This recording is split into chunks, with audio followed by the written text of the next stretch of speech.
ये खबर KR मंगलम university द्वारा प्रस्तुत की गई है।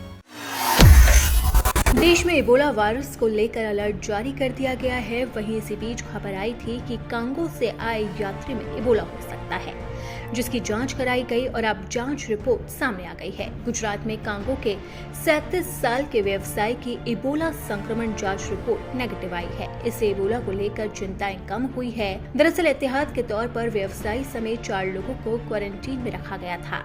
ये जानकारी गुजरात के स्वास्थ्य मंत्री प्रफुल्ल पंचेनिया ने दी थी। सूत्रों ने बताया था कि बाकी 3 लोगों की रिपोर्ट पहले ही नेगेटिव आ चुकी है। व्यवसायी अमूर हाल ही में कांगो से मुंबई आए थे और उसके बाद सिलवासा, दमन और वडोदरा गए थे। पेंश्रिया ने लोगों से अफवाह न फैलाने का आग्रह किया है। इस बीच एक रिपोर्ट में बताया गया है कि कांगो में इबोला से जुड़े मामले लगातार बढ़ रहे हैं।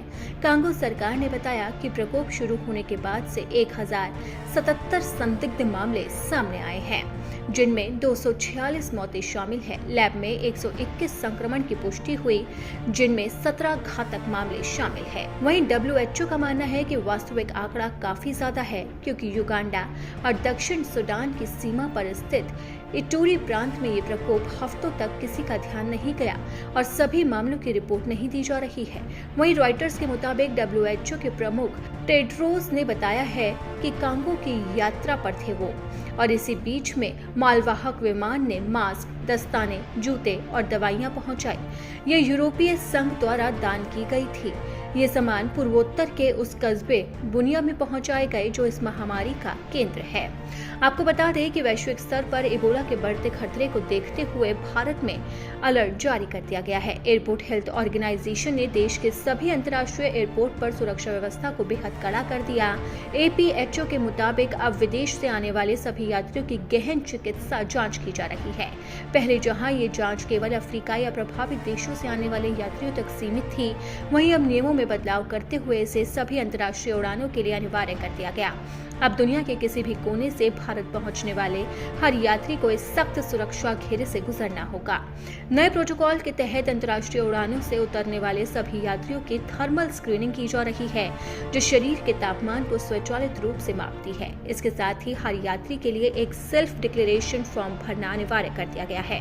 इस फॉर्म में यात्रियों को व्यक्तिगत विवरण और संपर्क सूत्र से जुड़ी जानकारी के साथ साथ पिछले 21 दिनों का विस्तृत यात्रा इतिहास देना होता है। स्वास्थ्य संबंधी लक्षणों जैसे कि बुखार, अत्यधिक कमजोरी, उल्टी या बदन दर्द की वर्तमान स्थिति भी बतानी होती है। वहीं APHO के अधिकारी ने साफ किया है कि अगर थर्मल स्क्रीनिंग के दौरान किसी यात्री का तापमान अधिक पाया जाता है तो वो डिक्लेरेशन फॉर्म में किसी भी लक्षण की पुष्टि करता है।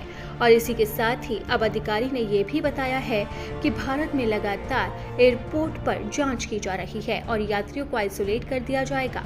ऐसे संदिग्ध यात्रियों को विशेष चिकित्सा प्रोटोकॉल के तहत RML अस्पताल स्थित विशेष आइसोलेशन सेंटर में भेजा जाएगा। वहां मरीज की विस्तृत जांच और सैंपल टेस्टिंग की जाएगी, ताकि देश के अंदर किसी भी संभावित संक्रमण के प्रसार को समय रहते ही रोका जा सके। इबोला से खतरे से निपटने के लिए तैयारियों और उसकी समीक्षा की जा रही है। बैठक में कई बड़े अधिकारी भी शामिल हो रहे हैं और लगातार सख्त नजर रखी जा रही है। बैठक में स्वास्थ्य मंत्रालय के निर्देशों के तहत सभी को मुस्तैद रहने के लिए कहा गया है। यानी कि साफ है कि अब इबोला के खतरे को देखते हुए भारत सरकार अलर्ट मोड में काम कर रही है।